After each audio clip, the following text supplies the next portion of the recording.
Well, we're going to be tracking another accumulating snowfall event. Wouldn't you know it's going to be falling on a Thursday and starting to answer some questions now that we're just about within 24 hours outside of this system. Timing-wise, again, you're going to need to be flexible depending on where you're at or where you're going to be headed as we get into Thursday. But again, confidence has increased enough so that we've, again, issued that weather alert day. We're going to be seeing some problems out across mid-Missouri, and some of these amounts have increased just a little bit into some of our southern counties. I'll show you that here in just a second. Here's the latest look at FUTURETRACK today. No issues whatsoever. In fact, we're going to be tracking a lot of sunshine early as we get into this morning. By this afternoon, picking up some cloud cover, but again, staying dry. It's more so tomorrow morning when some of this snow is going to be knocking on our door by, say, 6 and 7 o'clock, especially to the north and west. Brunswick, Macon, Marshall, you folks likely going to see the impacts first as we get into tomorrow morning. I think south of there,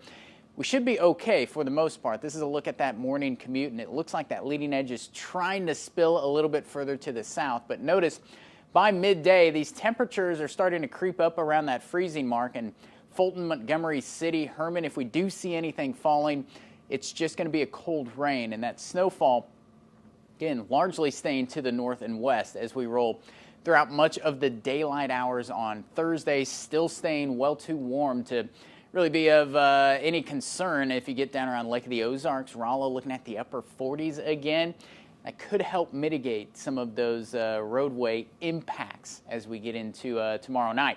But by 9 o'clock, again, we start to see that band of snow starting to work its way off toward the south and east, and I think once it gets a move on, it's going to be impacting all of us at that point, as cold as we'll get on the backside of the system. By 9 o'clock, still looking at some of that snow starting to wrap up. Here's a look at Snow Tracker, and again, this is that morning swipe of some of that in some of our northwesternmost counties. You could be looking at a couple of inches as we roll throughout tomorrow morning, but south of there, likely light enough that we should stay away from any problems until we move into the overnight hours. And I mentioned some of our southernmost counties, maybe a little bit more confident that we're going to be picking up a couple of inches out of this system. But again, I think we've effectively kind of just raised the floor, but the ceiling has been fairly capped. I can't imagine we get much more than, say, 5 inches is probably going to be the biggest amount we see.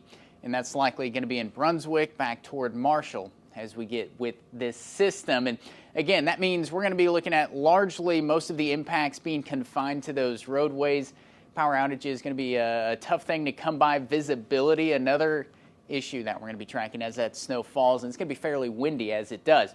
Looking at that ABC 17 Storm Track 7-day forecast, again, weather alert days up for Thursday night through Friday morning with those impacts to the roadways. And then on the other side of things, look how cold we get. By Friday night, we're down to 10 degrees, and you factor in a bit of a breeze, that's going to knock down that wind chill to near 0 degrees by the time we wake up Saturday morning. But improving things pretty quickly by Sunday, nearing 60 degrees.